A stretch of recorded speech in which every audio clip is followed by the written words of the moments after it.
ዱንያ የመፈተኛና የፈተና ቦታ ናት። ከአላህ ስብሓንሁ ወተዓላ ባሮች መካከል ስኬታማ የሆነው በዱንያው ላይ በአላህ ትእዛዝ ላይ በመስተካከል የሚጓዘው ነው። እርሳቸው ዓለይሂ ሰላቱ ወሰላም እንዲህ ብለዋል፣ ዱንያ ጣፋጭና ለምለም ናት፣ አላህም በውስጧ ምትኮች አድርጓችኋል፣ እንዴት እንደምትሰሩም ይመለከታል። ስለዚህ ዱንያን ተጠንቀቁ፣ ሴቶችንም ተጠንቀቁ። የእስራኤል ልጆች የመጀመሪያ ፈተና በሴቶች ነበርና ሙስሊም እንደዘገቡት ነቢዩ ዓለይሂ ሰላቱ ወሰላም በዚህ ሐዲስ ውስጥ እንዴት እንደምትሰሩ ይመለከታል ማለታቸው ነቢዩ ዓለይሂ ሰላቱ ወሰላም በዱንያ ላይ ምትኮች አድርጓችኋልና እንዴት እንደምትሰሩ ይመለከታል።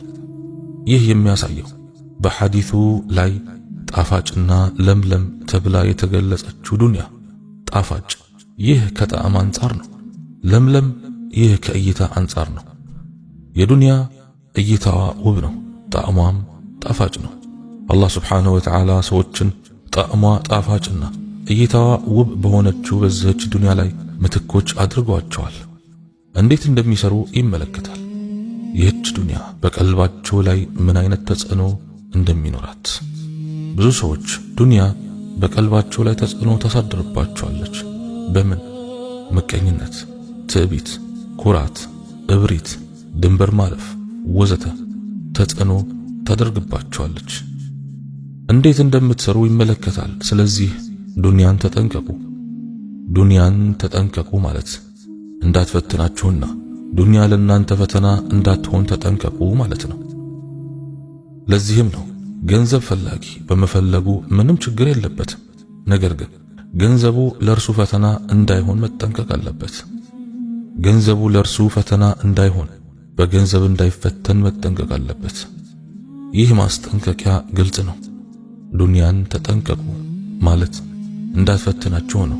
ምን ያክል ሰው መሰላችሁ ዱንያ ፈትነው ለተፈጠረለት ዓላማ እንዲያሳካው ለተደረገው ዓላማ እንዲዘናጋ ያደረገችው። ከዚያም ሞተ፣ ከዚህች ጠፊ ዱንያ ወጣ። ነገር ግን ከሷ ውጭ ሌላ ሐሳብ አልነበረውም። ከሷ ውጭ ሌላ ሐሳብ አልያዘውም። ለአኺራ ምንም ሐሳብ አልነበረውም። ለአኺራ ጉዳይም ትኩረት አልሰጠውም። በዱንያ ተፈትኗል።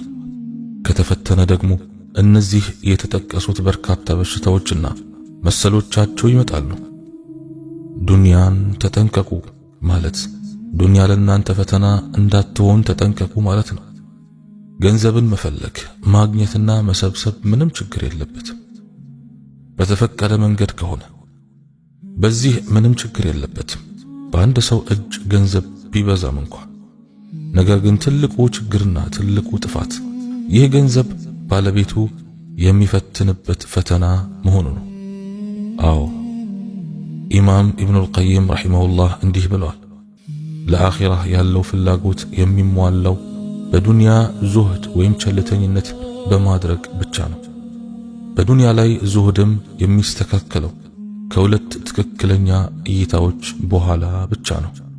አሁን ቀጣዩ ንግግር በዱንያና በእርሷ የመፈተን ጉዳይ ላይ ነፍሶቻችንን እንዴት እናክማለን? ነፍሶች በዱንያ የመፈተን ጉዳይ ላይ እንዴት ይታከማሉ? ምክንያቱም አሁን በዚህ ምዕራፍ የነፍስ ሕክምና ምዕራፍ ውስጥ ደረጃ በደረጃ እየሄድን ነው። ይህች ኡማ ህዝቦችን ያጠቁ በሽታዎች እንደሚያጠቋት አውቀናል። እነሱም ቀልብን የሚያበላሹና የሚያጠፉ የቀልብ በሽታዎች ናቸው። ከሐዲሶቹ እንደተረዳነው እነዚህ በሽታዎች ሁሉ ምክንያት አላቸው። እሱም በዱንያ መፈተን ነው። ማስረጃውም በኢሳ ዓለይሂ ሰላም ዘመን ዱንያ ስትበዛና በሁሉም ሰዎች እጅ ስትሆን በመካከላቸው ምቀኝነት አይኖርም። ምቀኝነት አሁን ከምን ጋር ይያያዛል? ከመበላለጥ ጋር። ይህ ደሃ ነው፣ ያ ደግሞ ሀብታም ነው። ይህ ልዩነት በደካማ ነፍስ ውስጥ ምቀኝነትን ያነሳሳል፣ ድንበር ማለፍን ያነሳሳል። በሀብታሙ ዘንድ ደግሞ ትዕቢትን፣ ኩራትንና እብሪትን ያነሳሳል። ግን በመጨረሻው ዘመን ሲመጣና ገንዘብ በሁሉም እጅ የተትረፈረፈ ሲሆን ይህ ሁሉ ይጠፋል። ስለዚህ አንድ ሰው በእነዚህ አጥፊ የቀልብ በሽታዎች ውስጥ እንዳይወድቅ ከዱንያ ጋር በሚኖረው ግንኙነት ላይ እይታ ሊኖረው ይገባል። ለዚህ ምን ይረዳል? የሚከተለውን የኢማም ኢብኑል ቀይም ረሂመሁላህ ንግግር አስተውል። እርሳቸው ቀልቦችን በማከም ረገድ ከፍተኛና ጥልቅ እንክብካቤ ከሚያደርጉ ሐኪሞች መካከል ናቸው። ለዚህም ነው በዚህ ትምህርት ውስጥ ካሉት ብዙ ማብራሪያዎች አብዛኞቹ ከኢብኑል ቀይም የተወሰዱት። ምክንያቱም በዚህ ምዕራፍ የቀልቦች ሕክምናና የበሽታዎቻቸው ሕክምና ምዕራፍ ውስጥ በጣም ታላቅ ንግግር አላቸው። እርሳቸው ረሂመሁላህ እንዲህ ብለዋል። ለአኺራ ያለው ፍላጎት የሚሟላው በዱንያ ዙህድ ወይም ቸልተኝነት በማድረግ ብቻ ነው። በዱንያ ላይ ዙህድም የሚስተካከለው ከሁለት ትክክለኛ እይታዎች በኋላ ብቻ ነው። አንደኛው እይታ ዱንያንና የፈጣን መጥፋቷን፣ መውደሟን፣ መበስበሷን፣ ጉድለቷንና ውርደቷን መመልከት እንዲሁም በእርሷ ላይ ያለው ፉክክርና ጉጉት የሚያስከትለውን ህመም፣ በውስጧ ያለውን መከራ፣ ጭንቀትና ችግር እና መጨረሻውን መጥፋትና መቋረጥ መሆኑን መመልከት። ይህ ሁሉ ከሚያስከትለው ጸጸትና ሐዘን ጋር ነው። ስለዚህ ፈላጊዋ ከማግኘቱ በፊት ከሐሳብ አይላቀቅም። ባገኛት ጊዜም ሐሳብ አለ፣ ካጣት በኋላም ሐዘንና ጸጸት አለ። ይህ አንዱ እይታ ነው። ሁለተኛው እይታ አኺራንና መምጣቷን፣ በእርግጠኝነት መከሰቷን፣ ዘላለማዊነቷንና ቋሚነቷን፣ በውስጧ ያለውን የመልካም ነገሮችና የደስታዎች ክብር እንዲሁም በዚያና እዚህ ባለው መካከል ያለውን ልዩነት መመልከት ነው። እሷም አላህ ስብሓነሁ ወተዓላ እንዳለው ነው፣ አኺራ የተሻለችና ዘውታሪ ናት። እሷ የሙሉእና ዘውታሪ የሆኑ መልካም ነገሮች አገር ናት። ይህች ዱንያ ደግሞ ጎዶሎ፣ ተቋራጭና ጠፊ የሆኑ ህልሞች ናት። እነዚህ ሁለት እይታዎች ሲሟሉለት አእምሮ የሚፈልገውን ነገር ይመርጣል። ዙህድ በሚጠይቀው ነገርም ዙህድ ያደርጋል። ይህን የመሰለ ትርጉም በሌላ ቦታ ጠቅሶ ሶስተኛ ነገር ጨመረበት። እንዲህም አለ፣ ይህን ዙህድ ትክክለኛ የሚያደርጉት ሶስት ነገሮች ናቸው። አንደኛው ባሪያው እሷ ወይም ዱንያ ጠፊ፣ ጥላና ጊዜያዊ ህልም መሆኗን ማወቁ ነው። እንዲሁም አላህ ስብሓነሁ ወተዓላ ስለ እርሷ እንዳለው ነው፣ እወቁ የቅርቢቱ ህይወት ጨዋታና ዛዛታ፣ ጌጥም፣ በመካከላችሁ መፎካከርም፣ በገንዘቦችና በልጆችም መብዛት መፎካከርም ብቻ ናት።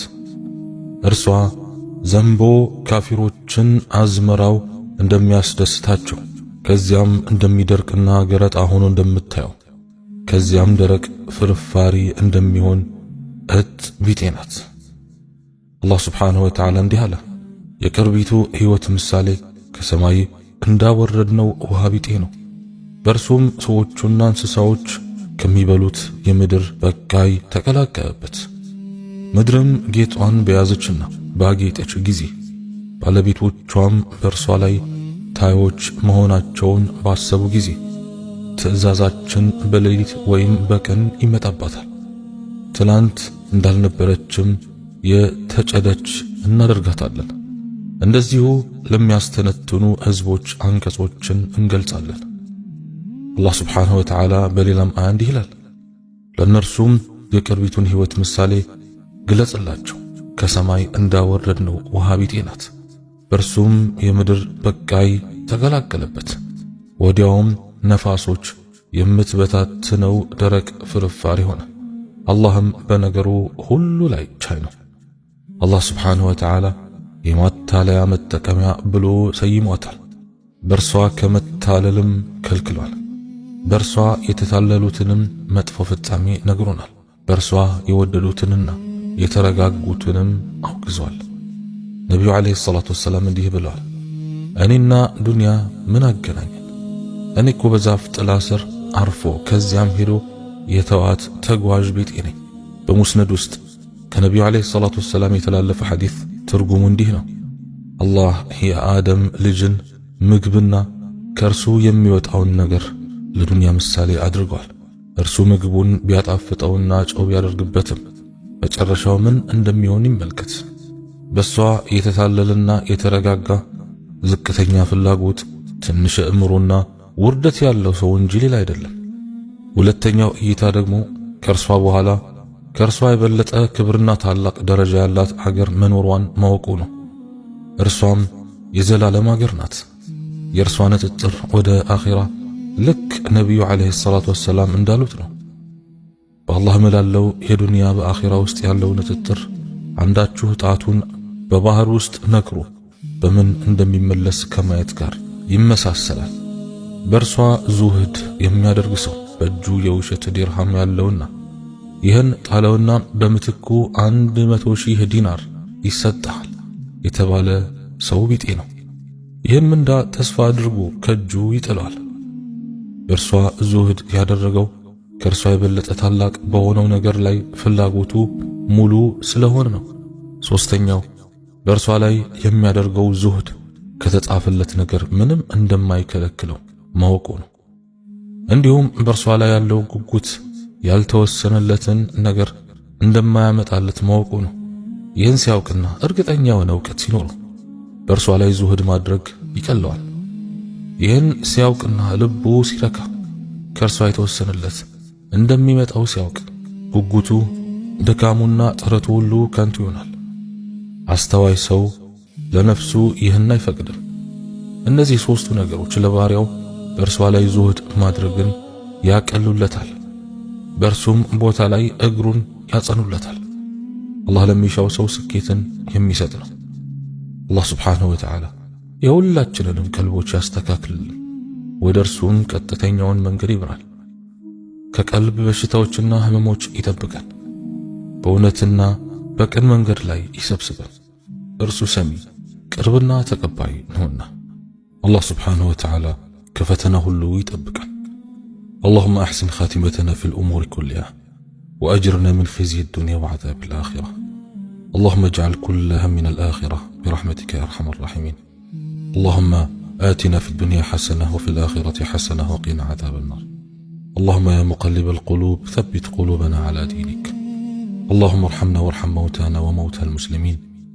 اللهم اجعل قبورنا رياضا من رياض الجنان ولا تجعلها حفرا من حفر النيران برحمتك يا أرحم الراحمين. سبحانك اللهم وبحمدك أشهد أن لا إله إلا أنت أستغفرك وأتوب إليك. وآخر دعوانا أن الحمد لله رب العالمين والسلام عليكم ورحمة الله وبركاته.